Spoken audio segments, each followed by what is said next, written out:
নমস্কার, কেমন আছো সবাই?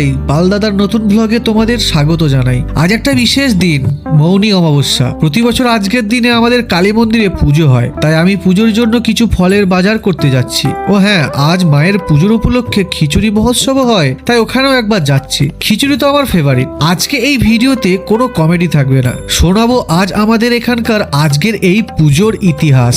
তাই ভিডিওটি সম্পূর্ণ দেখার অনুরোধ রইল। এখানে দেখছো জোর কদমে খিচুড়ি মহাভোগ বানানোর প্রস্তুতি চলছে।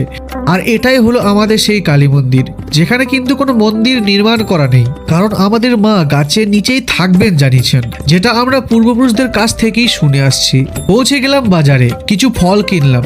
বাড়ি এসে এই বাঁদরটা উঠে পড়লো কোলে, কারণ কোথাও যে যাবো যদি শুনেছে তাহলেই ব্যাস আমাকেও নিয়ে যেতে হবে সঙ্গে। এটাই হলো তার বায়না। এই যে এদেরকে দেখছো, এরা হলো আমার বেস্ট ফ্রেন্ডস। একটা সময় ছিল যখন আমরা বেশিরভাগ সময়টাই একসাথে কাটাতাম। সে কথা সব অতীত, পড়াশুনোও শেষ, তাই সময়ও শেষ। দেখা হয় বছরে একবার, সেটাও ঠিক করে হয় না। অনেক দিন পর দেখা হয়েছে, তাই বসে আড্ডা দেওয়া হচ্ছে। আমাদের গ্রামের কালী মন্দিরে আজকের দিনের পুজোর ইতিহাস সত্যিই একটা বিস্ময়কর ঘটনা।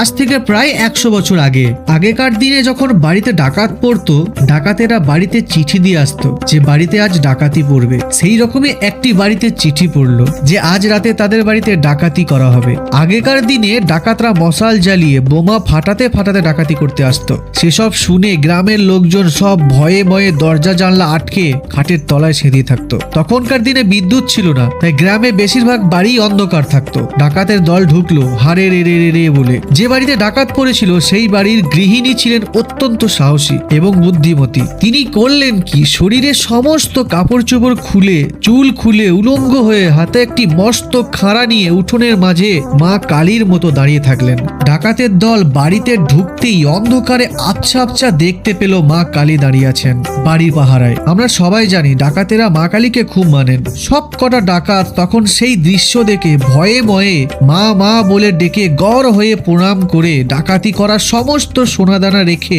চম্পট দেয়। তারপর দিন গ্রামে হই হুল্লোড়, মা কালীর দয়ায় নাকি ডাকাতের হাত থেকে গ্রাম বেঁচেছে। তাই ঠিক হলো ওই দিন মৌনী অমাবস্যায় প্রতি বছর মা কালীর পুজো করা হবে এবং গ্রামে কোনো বাড়িতে উনুন জ্বলবে না। সেই থেকেই আজ পর্যন্ত চলে আসছে এই পুজো। রোজকার মতো চান করে রেডি হয়ে নিলাম, বেরোলাম খিচুড়ি খেতে। যেতে যেতে সৌভিক বলল যেও না এখনো বাকি রান্না হয়নি। গিয়ে দেখলাম সবাই খেতে বসে গেছে। কেমন লাগলো আমাদের গ্রামের এই কালী পুজোর ইতিহাস জেনে? জানাবে তোমাদের গ্রামে কি এরকম কোনো পৌরাণিক ইতিহাস আছে? কমেন্ট করে অবশ্যই জানিও। ভিডিওটি ভালো লাগলে একটা লাইক করে দিও, চ্যানেলটা সাবস্ক্রাইব করে পাশে থেকো যাতে পরের ভিডিওগুলো একদম মিস না যায়।